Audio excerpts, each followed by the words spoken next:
Welcome to Unveiling Grace, a podcast dedicated to finding our own story in the unique stories of the fellow Nazarenes who serve alongside us. I'm Matt Hastings, and I'm a pastor who's been in the Church of the Nazarene all my life. I deeply love the church and all the ways that she's shaped me, and I want us to hear from each other about how the Church of the Nazarene has saved us. In a day and age where there's a lot of line drawing and finger pointing, we want to pull up a chair to the table of our people's past and sit through their stories. Through our guests and the telling of their stories, we will veil the identity of the storyteller until the very end, with the hope that you'll allow their story to shape your view of them rather than what you've heard about them. Thanks for joining me weekly as we invite fellow Nazarenes to tell their story of why they love this church and why they've stayed. So lightning bolts are a part of your story, a literal lightning bolt and then a figurative one. You got to tell me about this. Yeah, literal lightning bolt. I was 10 years old, and I was looking through some of my mother's old college yearbooks, and I see her picture, and I recognize her picture and her first name, but her last name is not my family's last name, nor her maiden name. Ah. And so I'm like, "Hey, Mom, Yeah. this is you, right?" And she's like, "Yeah." I go, "But they got your name wrong." and she's like, "Well, let me tell you something, a story." And I'm like, "Oh, okay." And Mom proceeded to tell me an amazing, gut-wrenching, hard story that when she was an 18-year-old, she came to college, fell in love with a man who was a couple years older than her, and got married pretty quickly. When her husband was a senior at college, a day before his college graduation, he was golfing with some friends, and lightning struck, literal lightning, a horrible storm, and struck so close that it hit that group of young men and literally knocked my mother's first husband out of his shoes, literally. Wow. Killed him instantly. Wow. And so A day before graduation. A day before graduation. Wow. Yeah. And so Mom is, her whole world's turned upside down. She drops out of school for a couple of years. Literally, I think, uses the life insurance money to go back to school 2 years later. Sure. That's when she meets my dad, and they fall in love and get married. And then as a kid, you grow up thinking, man, that's an awful story, but if that doesn't happen, I'm not even here. Yeah. Well, so God, you take these tragedies and somehow the wheel starts spinning. The theological wheel starts spinning even Yeah. as a preteen, a teenager, when you're thinking. Yeah, like I didn't have the answers then, and I still don't have all the answers, but it was enough to know that God can redeem tragedy. Wow. Even through the most difficult losses. And so then at some point you have a call to ministry, because of course this podcast is about, ministers in the Church of the Nazarene. So you wanted to be a pastor, didn't want, what was that? No, man, if you could fast forward from that 10-year-old all the way until I was 19, I loved the church. Pastoring was never on the radar. I love sports, played ball, loved going to church camps, people were kind to me at church, had a lot of church friends, but never, ever wanted to be a pastor, never dreamed of being a pastor. Enrolled in college, was a accounting major, and even began dating my wife at that time, and she had grown up a pastor's kid and said, "I'll never marry a preacher." Yeah, she knew this life. Yeah, and so we never even talked about it because it wasn't on the radar for me. Yeah, you're going to be an accountant. Yeah, and so here I am, a sophomore year in a chapel service at college, and Doug and Pam Runyan are speaking about their call to the mission field. And I had known Doug and Pam Runyan, and I was trying to ignore the message about surrender, but I was studying for an accounting test, and there was a response, and lots of people were moving to the altar, and I could no longer ignore the conviction of God convicting me of my selfishness, and I went down and prayed. Wow. Surrendered my selfishness, and almost immediately upon that surrender, the Holy Spirit, without an audible voice, but as close to an audible voice as I've ever felt, if you're really surrendered, what about pastoral ministry? And I said, that's not what I meant, Lord. Wait a second. Let's talk about this, Lord. Yeah, right. One step at a time. Exactly. So it was really what you would call my complete surrender, a sanctifying moment, and right on the heels of that, a call to ministry. Wow. So everything, yeah. So that begins a change in trajectory, and then you're serving in the ministry. I don't want to get into locations because it would give it away, but I guess I would ask you, your origin story with the Church of the Nazarene is you were raised, so what there's two parts of that. It's in your DNA of sorts, but also why have you stayed? Yeah, the church is not perfect, but I've seen the church also at its best many times. The church is beautiful. The church has loved me. The church has loved my family. I've seen the restoring grace of the church, not only in my own life when I've made mistakes, but I've seen it in my family's life. As a child, I know my parents went through a very difficult time in their own marriage, and yet the church loved my parents through that time. And God did a healing work in their life and restored their marriage. Wow. So now we're talking about not only God flipping tragedy for my mother in her first marriage when her husband died, but now in her second marriage, bringing her and my dad through a very difficult time to where he restored it to the point where they were thriving. Yeah. To where then they served in ministry as lay people. And so I saw that beauty. I saw the church forgiving. I saw the church loving, giving second chances. Yeah, you kind of have it's really a beautiful view of the church, but it's also kind of a messed up view because it's like, this is really what it's supposed to be. We love each other and we nurture each other. Your parents then have people that are drawn to them because of their authenticity and because of the way their marriage is. You went to a Nazarene university, and we'll get to a few of those roles here in just a second as I ask another question. But why have you stayed? You and I both have those people that would try to get you to take your ball and go to another playground. And what is it that keeps you? Why have you stayed? I love the beauty of the people in the church who've been broken but redeemed by grace. But I love the message that we have in the Church of the Nazarene, that God can take. First of all, that God is for us and not against us. Right.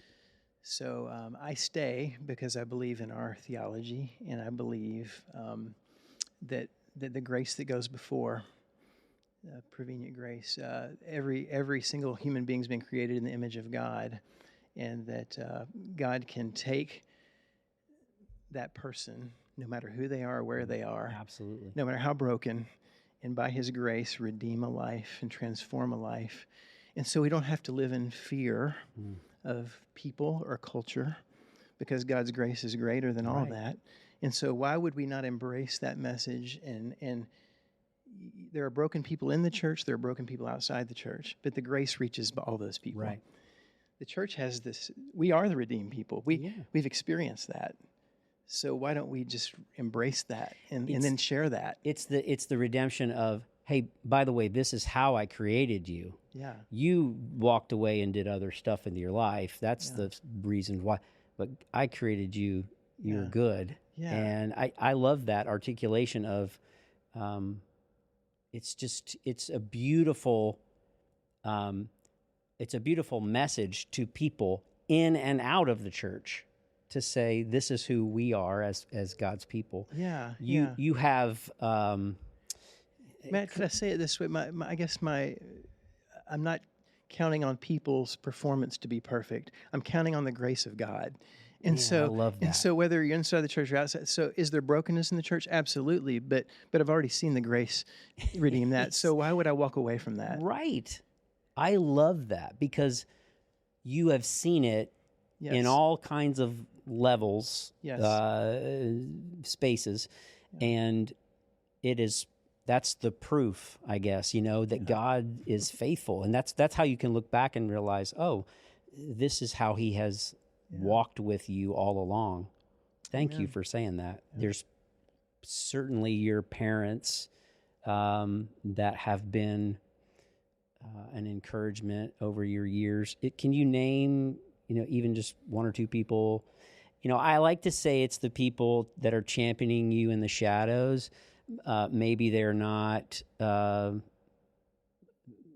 don't have the same platform you do or whatever that might be. And I know that can both be, pastoral as well as even personal and, but our life is very bizarre because I don't even know that those are very different, the glass house we're in. But who would some of those people be? Yeah, there's been countless Sunday school teachers who, when I was not easy to love, who loved me, and would care for me. Some of those names, though, would be recognizable. So, I got to tell you one that you know well. There's a building named after him at your church here, Dr. Hendershot. Yeah. So let me tell you a story about him. So I was called to ministry late, as I mentioned. I mean, in college, I was 19.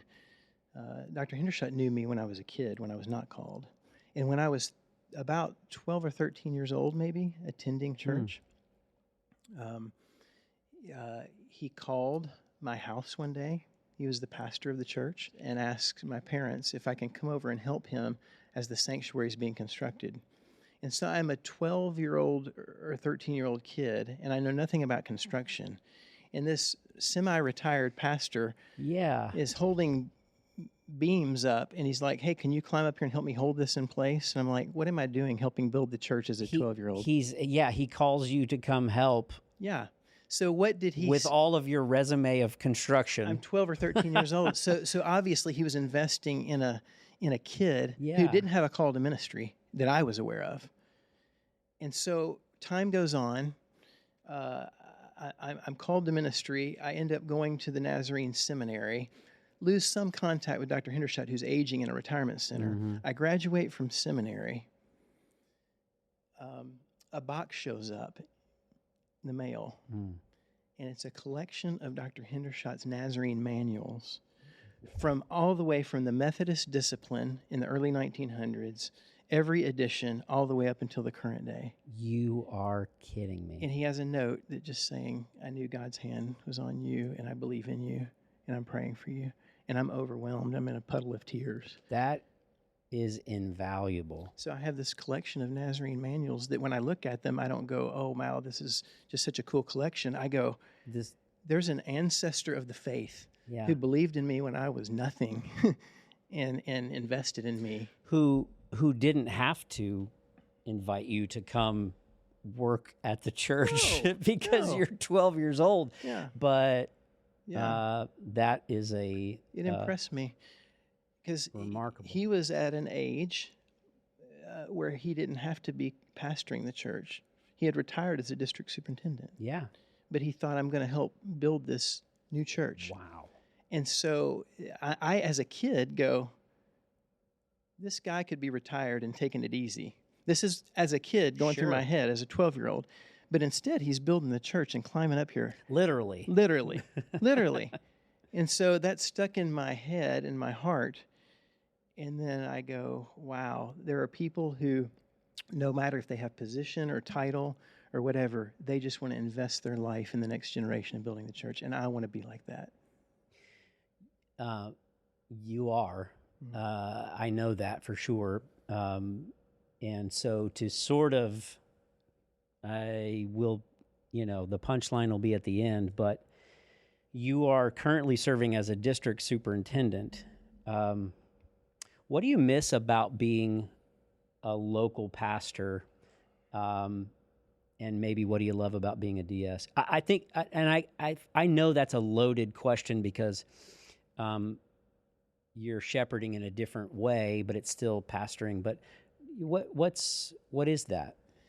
Matt, I miss so much about pastoring a local church because I don't think anybody, when they're first called, is ever called to a superintendency role or so.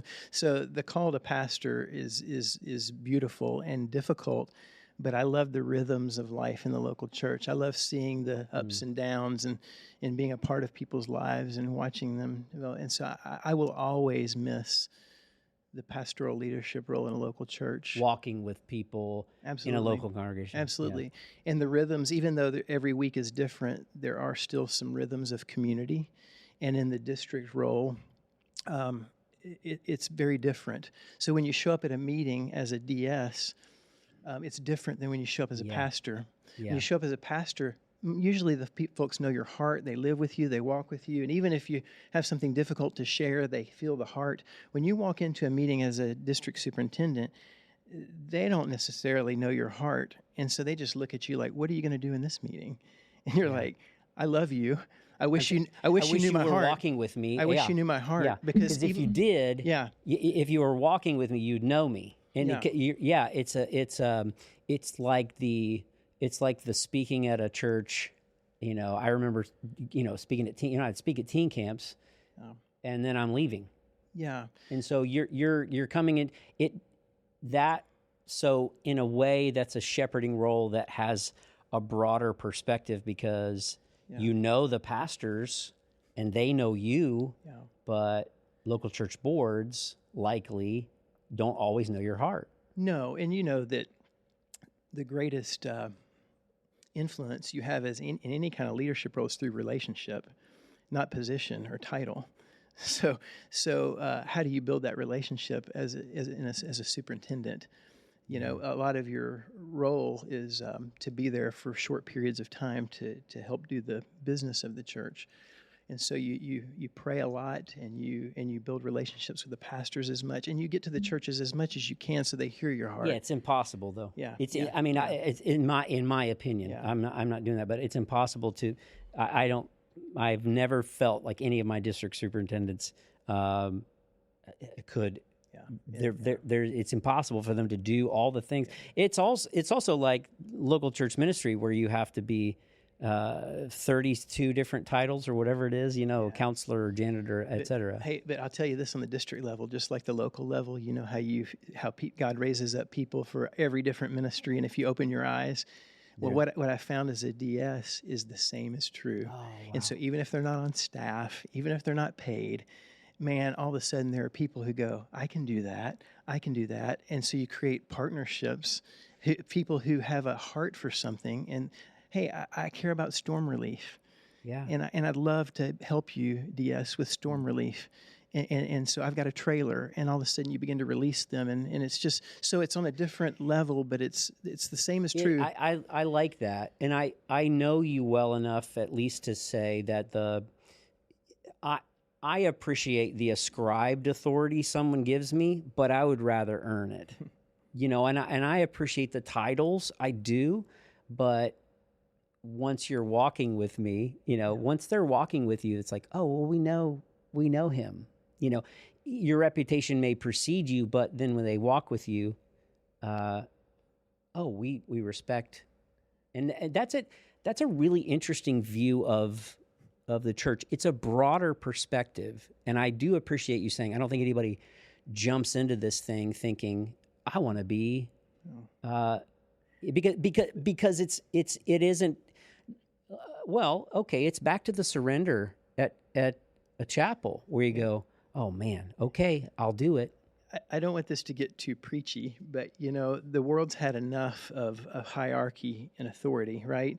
And so trust in authority and leadership is the levels aren't very high, right? They're not polling very high. Mm-hmm. So if we've got to embrace the Philippians 2 kenosis servant model of discipleship and lifestyle and leadership, and that's a lifetime project, right?